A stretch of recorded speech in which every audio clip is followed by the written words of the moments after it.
Good morning, everyone. I'm so glad that I'm back. Last week I could not do the live because I had an eye infection. It's not 100% gone, but like I'm still in a very comfortable place today, and I really am looking forward to share this live with you, especially because I had planned something awesome for the last week, which I was not able to do. So today, what I'm going to talk about first is how I organize my supplies so that I can get started right in the morning.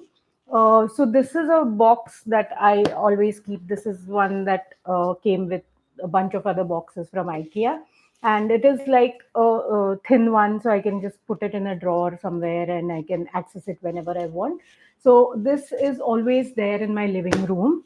What it has is my work in progresses, a few strips of fabrics that I might need, a few go-to colors. I have another big box with all the threads in it, but this one has the needles, the a bunch of threads that I frequently use, then a glue stick, and all my work in progress pieces. So right now I've got this was the piece that I started last time, and I was actually going to stitch more on it, but then I decided against it. I was like, I want to let it be the way it is, and so I'm just going to let it be. Then I started another one, which in fact I'm going to work on today. So this one is like very similar to that, except for the quilting part. So I've quilted like three concentric circles over here. How I did was I took a bowl and I marked the outer circle. So I started with the outer circle first. So I stitched the outer circle and then I just moved inside, uh, and I stitched parallel to the outer circle. It becomes easier to stitch parallel to the outer circle when the distance is very less. So I did three rings over here. Now I've drawn two half circles, one over here and one over here, and I've already started working on the one at the bottom, and that is what I will be doing. I will be working in today's session. So basically, this box is something that I wanted to share with all of you. I'll post pictures also in the community part. So having this box in my living room at all times, because my house only has three rooms, like it's either the bedroom or the living room or the kitchen. So having this box in my living room at all times makes it super easy for me to get started, and I don't need to go to my main supplies for sewing to find pieces that I want. So right now, like I said, I'm working with a set of solids and almost solid fabrics. So I do have them, have small scraps of them in this, so that they are handy whenever I need it. The only drawback is that I need to iron it sometimes, because then it gets all messed up. So I'm thinking maybe to have a small kind of a partition in it, so that on one side I can put all my threads, and then on the other side. So I'm looking for a box that has that partitions, so that I can replace this box with that, and that would be a great addition to your supplies to keep it all organized. All right, having said that, let's get started with today's session. I'm going to play some music today before we get started, and we are going to, as usual, meditate. If you feel that you are not able to meditate, even for those 2 minutes, it's totally okay. You can directly start stitching and then focus on it. Also, a lot of people have reached out to me, like, do I have to learn stitching for this, because I've never stitched before and I don't know whether I'm comfortable with it. Even men have reached out, like, I'm not someone who likes stitching, so what do I do? So in that case, you can go ahead and try your hand at Zentangle. You could do sketching, you could do painting, you could do any kind of art that brings you joy. So it could be sculpting, anything. Just get that play doh and start playing with it. Or just take a black pen, white paper, and start zentangling. I might do a session with zentangling also, because that is another thing that I love, zentangles. So hopefully I'll do another session with that. But don't restrict yourself to just stitching. Stitching is just one creative way of bringing mindfulness and meditation into your life. You could choose any other way also that is more comfortable for you. um, all right, then I'm going to play some. beautiful music. If I can find it on time, yes, I do.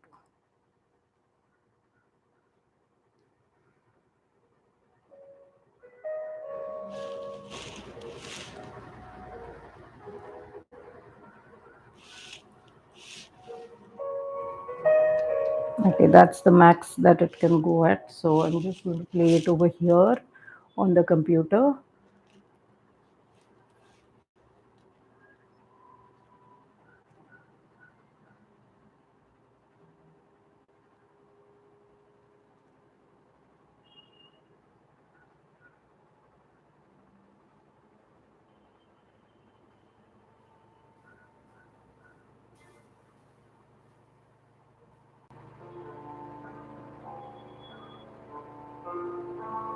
Yeah. And now we are just going to close our eyes and try to ground ourselves and set a timer.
All right.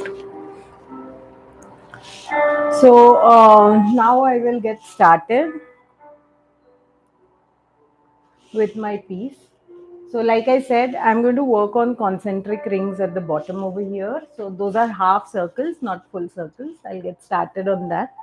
And remember, affirmations are a very good idea to use. So, you can go ahead and use affirmations when you're stitching. That helps in, not just practicing those affirmations, but also focusing on them while stitching.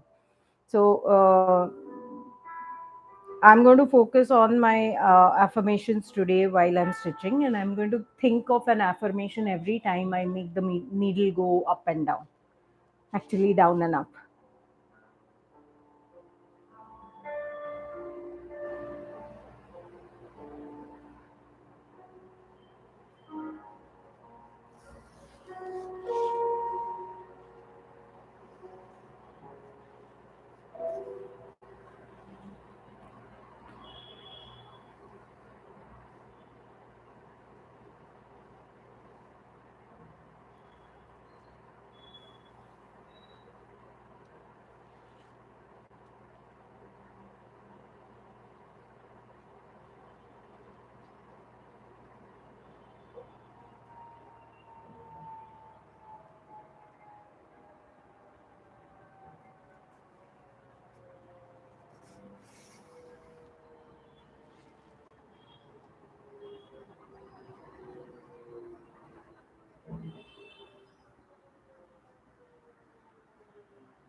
All right. So let me just pause the music for a while. Yeah.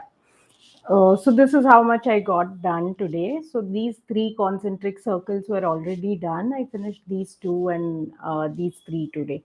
There is just one more circle left, which I will do later today.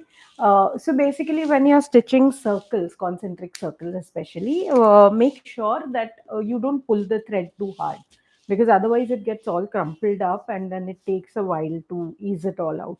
So keep it a little bit loose so that it doesn't distort the fabric when you are stitching it. So that's it. Now we'll do another 2 minutes of release before we end the session. So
all right. So that was today's session. So here you have seen how I have like worked on projects. Both of these pieces, I started them with the design in my mind, and the design was the primary feature rather than the process. Of course, I did enjoy the process. I did make it into a meditative process, but still, the design was the center when I started the pieces. So that is one way you can look at stitch meditations. What I'm going to do next week is I'm going to let the process take over. So I'm going to use a single fabric with a contrast thread, or maybe like I'll change the color of the thread rather than add more fabric. And I'm just going to use different stitches on it. And every day, so like I'm going to take a piece of fabric, and every day I'm going to use just one design of stitches on it. I don't know how it's going to pan out, so I don't know what designs I'm going to use at this point. So every day, whatever I feel inspired by, I will be using that in my practice. So let's see how that pans out. But these pieces, also one more thing, I'll be starting listing my pieces on Etsy soon. I have started a shop on Etsy. It's not live yet, but I'm working on it, and I will be putting up these little pieces for sale on Etsy, because I really don't have the space to save all of them over here. And I do want to like create more and more out of it. So selling it on Etsy would be a great idea. I will update the link on my profile over here and in the description boxes of all my videos when I start doing that. So if you want to buy one of these pieces or want to see what those pieces are like, what the thoughts were behind creating those pieces, the stories behind those pieces, then do visit my Etsy shop. It will go live sometime at the end of this week. And I'm looking forward to seeing you there as well. So, hope to see you soon. And till then, gather your supplies and let's get stitching.